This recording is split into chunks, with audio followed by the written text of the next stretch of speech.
Olá, está no ar mais uma edição do Link CNJ. Aqui você acompanha assuntos da justiça que impactam o seu dia a dia em reportagens e conversas exclusivas com personalidades do mundo jurídico. E hoje vamos falar da Lei de Acesso à Informação, que acaba de completar 10 anos em vigor. A lei estabeleceu que a transparência é regra no poder público e o sigilo é exceção. Ou seja, o cidadão tem todo o direito de ter acesso a dados, documentos e contratos nos 3 poderes sem ter que apresentar justificativa. A Lei de Acesso à Informação, publicada em 2011, atinge os órgãos públicos da administração direta, dos poderes executivo, legislativo, incluindo as Cortes de Contas, além do Judiciário e do Ministério Público. Também estão sujeitos à lei autarquias, fundações públicas, empresas públicas da União, estados, Distrito Federal e municípios. Todos estão obrigados a manter a sociedade informada, por exemplo, do uso que fazem do dinheiro público e dos projetos e obras que executam. E devem atender a pedidos específicos de informação, a não ser que os dados sejam imprescindíveis à segurança da sociedade e do Estado, nos casos previstos em lei. Houve um progresso, em termos principalmente de estruturação dos mecanismos de acesso, que são as criações dos sistemas eletrônicos de informação, os decretos estaduais, a implementação de políticas de acesso em municípios. Só que aí, por outro lado, a gente tem vivido nos últimos anos um retrocesso político e simbólico. Por um lado, a gente tem uma falta de informações coerentes, baseadas em fatos, baseadas em estudos científicos, por exemplo, e por outro a gente vê informações falsas, sendo compartilhadas por governantes, por servidores e servidoras públicos. No caso da Justiça, o direito à informação é estimulado principalmente pelo Ranking da Transparência, criado pelo CNJ em 2018. O ranking, estabelecido anualmente, valoriza os tribunais e conselhos que mais se destacam no fornecimento de informação ao cidadão de forma clara e organizada. Os itens são avaliados por meio de 84 questões. Por exemplo, se os órgãos publicam seus objetivos estratégicos, metas e indicadores, levantamentos estatísticos sobre a atuação do órgão, o calendário das sessões colegiadas, a ata das sessões, informações sobre licitações e contratos, entre outros. Na terceira edição, que foi em 2020, a gente teve 17 órgãos na faixa de cumprindo os itens, naquele ano, acima de 90%. Desde o ano passado, em 2021, a gente tem 53 órgãos acima de 90% cumprindo, Então, houve um aumento muito significativo dos órgãos observarem. A 5ª edição do ranking, a deste ano, ainda não tem resultado oficial, mas os números preliminares indicam que o desempenho geral melhorou ainda mais. Outros 2 órgãos da Justiça passaram a cumprir o desejado em mais de 90% dos itens avaliados. Para falar sobre o assunto, eu converso agora online com Kátia Brembati, vice-presidente da Associação Brasileira de Jornalismo Investigativo, e também com Bruno Morassutti, advogado e cofundador da agência Fiquem Sabendo. Muito obrigado aos dois pela participação no Link CNJ. Eu começo com uma pergunta para a Kátia. No começo do programa, Kátia, eu disse que o cidadão tem todo o direito de ter acesso a dados, documentos, contratos e sem ter que apresentar justificativa. O cidadão tem conseguido esses acessos? São feitos milhares de pedidos todos os anos para todas as instâncias. Governo federal, governo estadual, governos municipais, prefeituras, portanto, câmaras municipais, assembleias legislativas. Então, hoje a gente não tem uma forma de fazer um controle absoluto de tudo que é pedido e, portanto, a gente não sabe, inclusive, responder se todos os pedidos são respondidos, Porque a gente tem várias cidadezinhas pequenas, que têm dificuldade, 10 anos depois, de implantar a lei de acesso. Eu estou falando diretamente aqui do Paraná, eu fiz uma reportagem aqui recentemente aqui no Paraná, em que eu fiz um pedido para uma prefeitura e a resposta que eles me deram foi: nossa, nunca ninguém tinha feito nenhum pedido. Então, em alguns lugares ainda é novidade e, portanto, a gente não tem esse monitoramento. O que a gente sabe são os pedidos ao governo federal, né? Isso a gente consegue controlar mais facilmente. E a gente, existe uma dúvida se todos são respondidos, né? Por quê? A forma de medir se foi respondido ou não depende muito de quem está fazendo a conta, né? O governo federal costuma dizer que responde, né? Mas recentemente eu tive a oportunidade de fazer um relatório juntamente com a Fiquem Sabendo, que está aqui representada pelo Bruno, né? Sobre alguns pedidos de lei de acesso ao governo federal que constavam no sistema como respondidos, mas quando a gente ia lá ver a resposta, ela não tinha efetivamente sido respondida, né? É importante dizer, para finalizar essa primeira pergunta, né, essa primeira resposta, que o fato de não receber resposta, primeiro, é motivo de tomar medidas, né? Dependendo da situação, recorrer, dependendo da situação, avisar o Ministério Público, dependendo da situação, publicar uma reportagem reclamando que a resposta não foi recebida.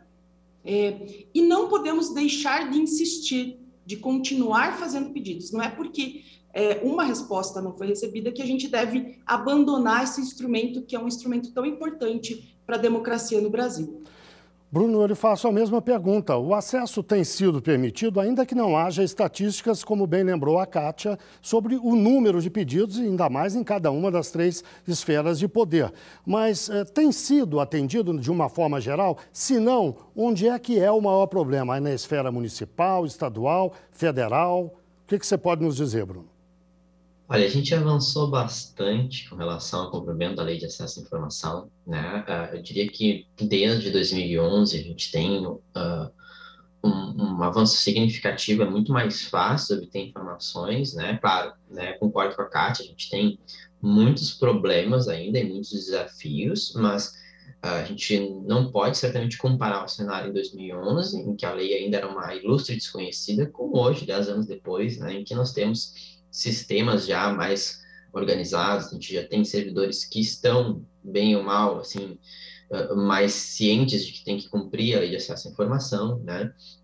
Mas sim, a gente tem desafios, principalmente em nível municipal, né? E em nível estadual. A gente tem, assim, percebe que servidores são ainda pouco treinados para fornecer informações ou tem poucos recursos técnicos para atender um pedido de acesso à informação, porque isso exige gestão, exige organização, exige todo um preparo anterior por parte do órgão, e quando a gente faz um pedido, a gente muitas vezes percebe que o órgão não estava preparado e organizado para fornecer uma resposta.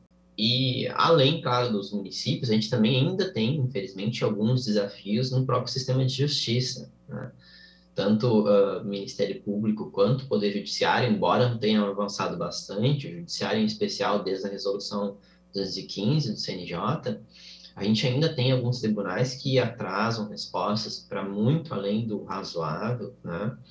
E a gente percebe que com a ação do CNJ, né, quando o CNJ é mais incisivo e estabelece mecanismos de controle eficientes, os tribunais passam a responder, né? Então, a gente percebe que tem uma relação direta entre a atuação do CNJ e a melhoria da transparência ativa e transparência passiva nos tribunais. Kátia, no começo do programa eu disse que, de uma forma geral, o cidadão tem direito ao acesso, mas há exceções. Que exceções seriam essas? A gente não pode pedir tudo, né? Existem vários motivos pelos quais a gente não pode pedir tudo. Primeiro, uma questão de volume, né? Imagina se eu pedir milhões de documentos que custariam muito dinheiro para fotocopiar, ou então muitas horas de trabalho de servidores, né? Então, existem limites. Inclusive, uma das prerrogativas, uma das premissas da lei é a questão do trabalho adicional. Então, eu posso fazer pedidos desde que eles não exijam o chamado trabalho adicional. Mas isso ficou vago, né? O que é trabalho adicional? Então, se um servidor precisar levantar de uma mesa e ir até a outra para pegar um documento, será que isso é trabalho adicional, né? Por isso precisou ser pensado, né, uma forma de quantificar esse trabalho adicional, e a CGU tem um entendimento que qualquer coisa que tenha menos de 120 horas de trabalho não pode ser considerado trabalho adicional, né? Outra questão que também é bem comum, assim, é a questão dos sigilos. A lei, ela estabelece que você não pode passar por cima de outras leis. Então, por exemplo, assim, o meu sigilo bancário, o meu sigilo fiscal, eles continuam sendo protegidos. Então, eu não posso... O meu vizinho quer saber quanto eu ganho, por exemplo, e manda um pedido para a Receita Federal dizendo: quero o sigilo bancário da fulana, né? Essas informações estão protegidas por outras leis. Então, todas as informações que estão protegidas, elas continuam protegidas. E existem informações que são sensíveis, né? Informações, por exemplo, de laudos médicos, uma série de outras informações que são protegidas. Informações sigilosas, informações de um inquérito em andamento, né? Enquanto está no processo de investigação, ou informação, por exemplo, a planta de um presídio, né? Não adianta eu pedir a planta de um presídio que me permitiria, sei lá, estabelecer uma rota de fuga, que eu não vou receber esse tipo de documentação. Então, existem exceções à regra, mas é importante lembrar que a regra é a transparência, né? A maior parte das informações deve ser pública, né? Com pouquíssimas exceções, né? Esse é um processo de cultura, né? De mudança de cultura, como o Bruno mencionou. Hoje a gente está num cenário muito melhor do que há 10 anos, quando a lei começou a vigorar. A gente ainda tem muito para avançar, mas a gente já está melhorando. E esse processo de mudança de cultura para uma cultura de transparência leva um tempo mesmo, né?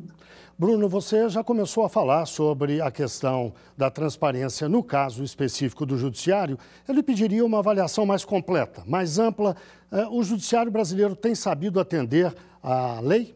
Eu diria que, em muitos casos, sim, né? A gente percebe que existe um esforço significativo por parte do Poder Judiciário em mudar a cultura, né, de transparência, mas ainda assim nós temos muitos desafios, né? Por exemplo, os sites dos tribunais ainda são um pouco intuitivos para o cidadão comum e mesmo para o cidadão especializado, para o jornalista, para o advogado, encontrar informações, né?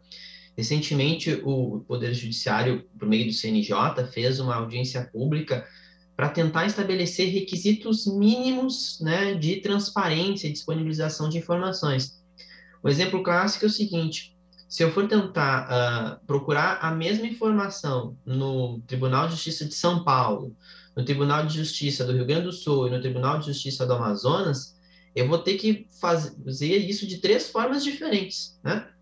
E o cidadão que está tentando fazer uma busca, tentando fazer uma pesquisa, ele acaba tendo esse desafio, né, de descobrir e aprender uma forma nova, né, de localizar a informação em cada um dos tribunais. Isso afeta diretamente a transparência pública.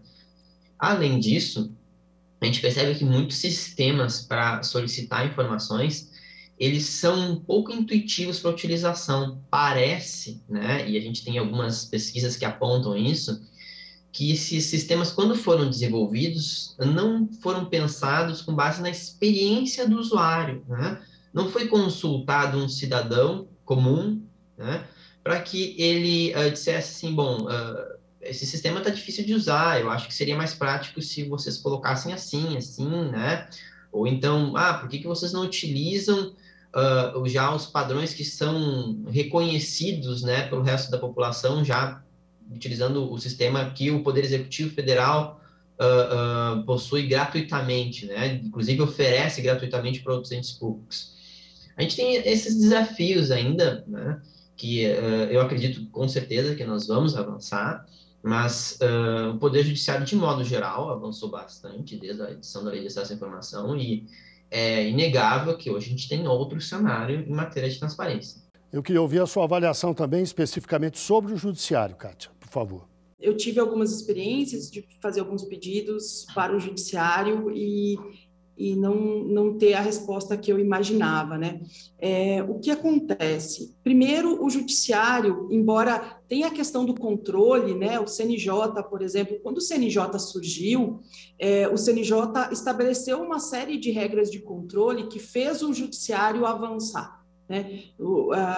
A percepção que eu tenho como jornalista, né, eu cobri tribunais por muito tempo, né, fiz reportagens sobre tribunais por muito tempo, é que não havia uma cultura de transparência nos tribunais, até por ser uma estrutura mais fechada, né? Em comparação com o executivo e com o legislativo, que são muito mais expostos, porque tem essa questão da eleição, né, pública, a votação, eles precisam desse escrutínio público direto, assim, eles também são mais demandados. E o fato de serem mais demandados faz com que se acostumem também a responder, né? Nem sempre do jeito que deveriam, mas estão mais acostumados a serem questionados.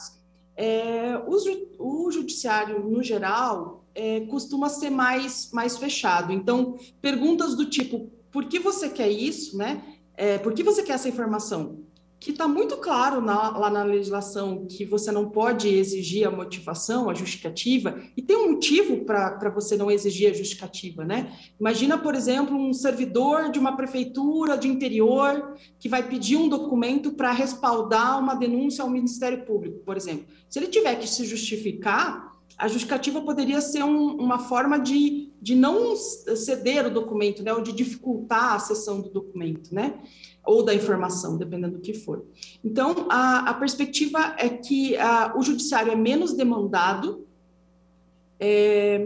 mas as cobranças que o CNJ faz, né, as regras, os regramentos do CNJ, fizeram aos poucos o judiciário ir se acostumando um pouquinho mais com essa cultura de transparência. E que passos, Bruno, o judiciário e o CNJ ainda poderiam dar na direção da transparência total? Bom, o primeiro passo que eu diria é aprimorar os sistemas para solicitação de informações, que hoje são diferentes em cada um dos tribunais pelo país.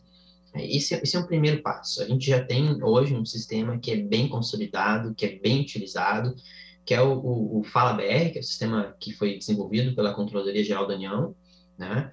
Que ele é cedido gratuitamente para qualquer órgão público, inclusive do Legislativo, do Judiciário, Ministério Público. Então, seria uma sugestão, né, a utilização desse sistema. Mas ainda que não fosse utilizado esse sistema, que se pudesse utilizar os padrões de utilização, né, de experiência de usuário que esse sistema possui, que hoje já avançaria bastante, né, a transparência pública em matéria de transparência passiva no Poder Judiciário. Para além disso, o Judiciário poderia, por meio do CNJ, ter mecanismos de controle mais automatizados, né, com relação à disponibilização de informações por transparência ativa. Hoje, em muitos casos, a gente percebe que as informações são controladas por meio de ofício, né? O CNJ manda um ofício para o tribunal responde esse ofício de forma escrita, né? E isso exige uma análise individualizada de cada caso. Só que algumas informações, elas podem ser facilmente consultadas de forma automatizada, né? Por exemplo, informações sobre orçamento dos tribunais. Já existe hoje resoluções do CNJ que estabelecem requisitos mínimos de como uma informação orçamentária deve ser divulgada. Com base nisso, poderia existir uma transparência mais automatizada por parte do CNJ. Isso facilitaria muito a velocidade de atuação do Conselho. E, para além disso, seria importante que a sociedade civil pudesse ser ouvida de forma permanente na avaliação da transparência pública do Judiciário. Hoje, o CNJ tem um prêmio de transparência pública, que é muito positivo, porque eles estimulam os tribunais, né, numa concorrência positiva, né, para que eles conseguem melhorar a transparência. Só que, em muitos casos, se eu, Bruno, vou olhar o que o tribunal disse que era uma excelente prática, eu posso não concordar com isso, né? E a transparência, o cliente final da transparência sempre é o cidadão, não pode ser só o servidor público, né? Então, seria importante que ao final dessa etapa de avaliação de transparência pelo CNJ, o CNJ abrisse um tempo para que a sociedade civil, de modo geral, pudesse dizer, ok, né, qual é a nossa opinião com relação ao estado da transparência nos tribunais? Será que realmente a gente concorda? Será que a gente entende que alguns pontos poderiam melhorar? E é essa forma, né, que já é comprovada, né, que é a melhor forma de melhorar a transparência efetivamente. Porque às vezes quando tu tá ali dentro da máquina, né, no dia a dia, na administração pública, tu não percebe coisas que para o cidadão muitas vezes é óbvia, né? E não tem nenhum, assim, nenhuma má fé por parte do servidor público ao não disponibilizar algumas informações. Às vezes ele simplesmente não pensou que aquilo poderia ser relevante.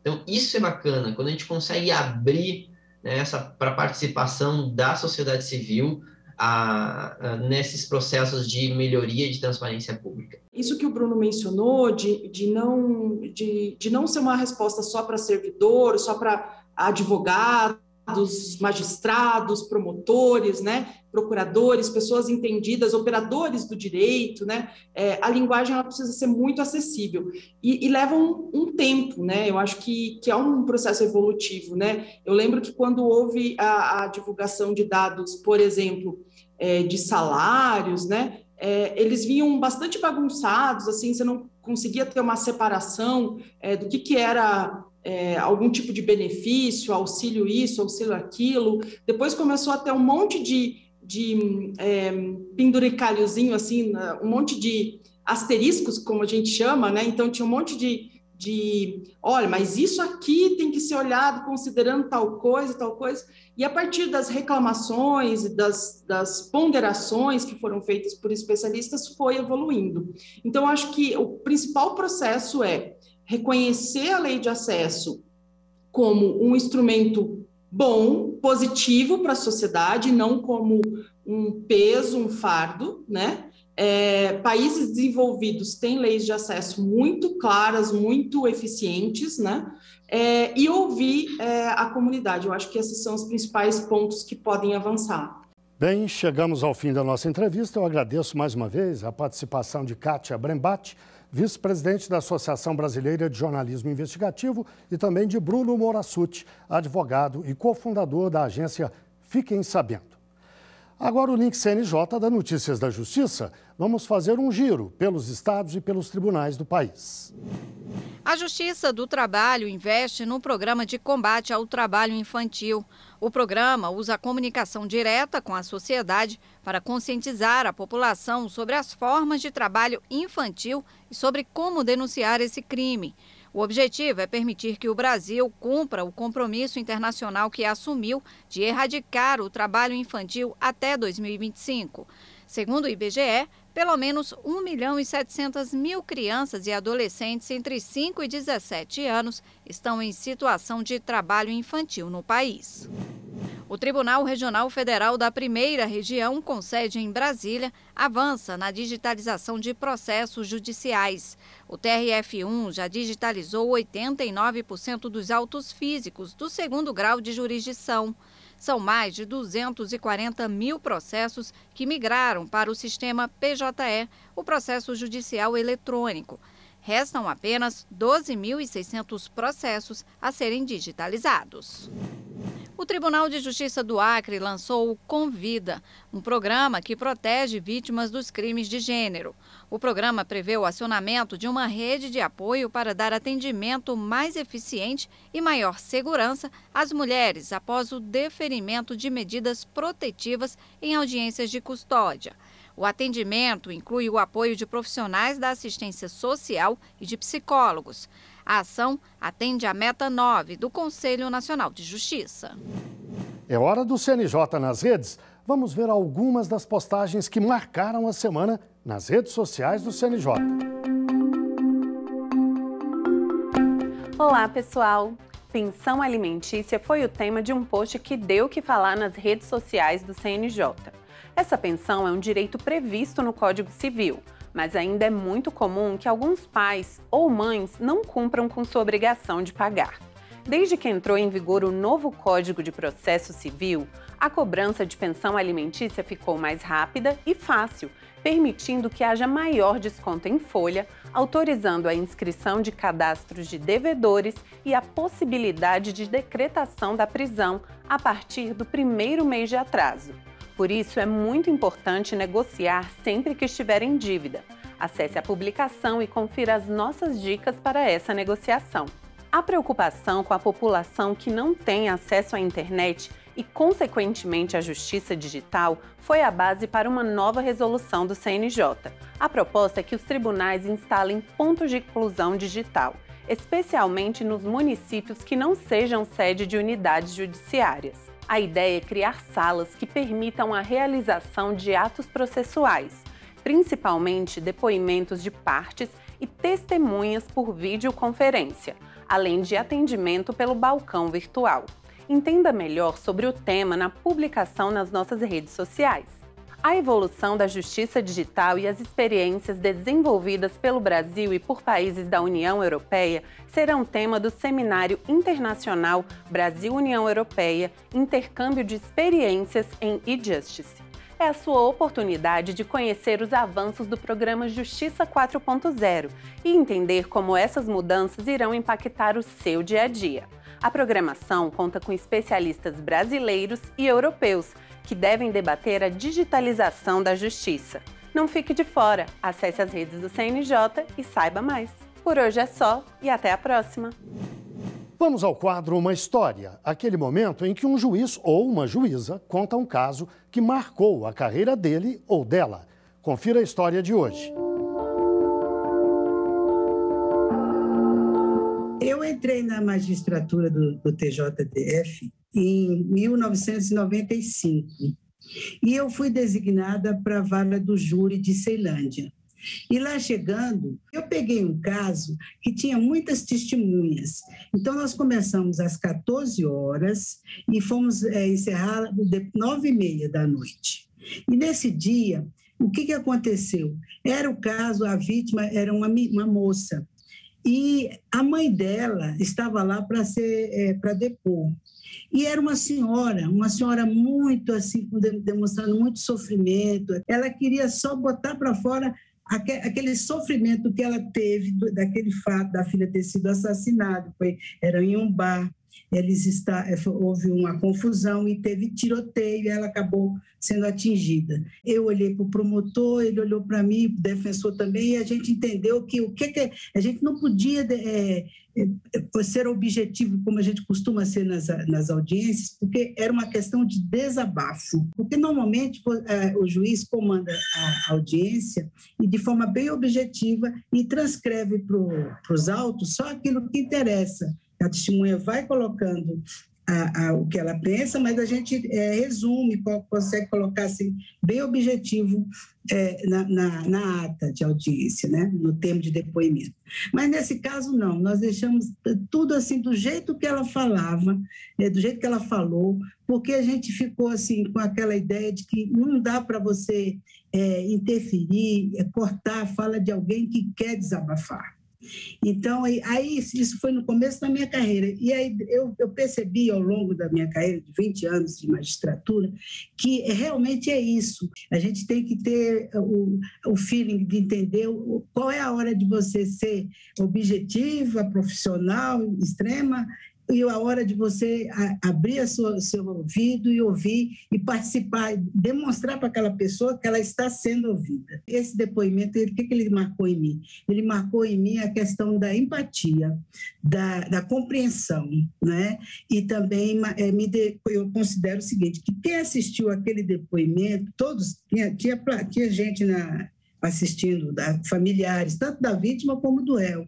E eu acho que quem assistiu aquilo teve esse sentimento de que você tem que ouvir, você precisa entender o que o outro pensa, o que o outro sente, porque isso é que é a humanidade, entendeu? A humanidade consiste nisso, em ter esse feeling, essa compreensão do que o outro está sentindo. E foi muito legal, foi muito importante para a minha carreira. Bem, chegamos ao fim de mais um Link CNJ. Muito obrigado a você que esteve com a gente até agora. E até o próximo programa.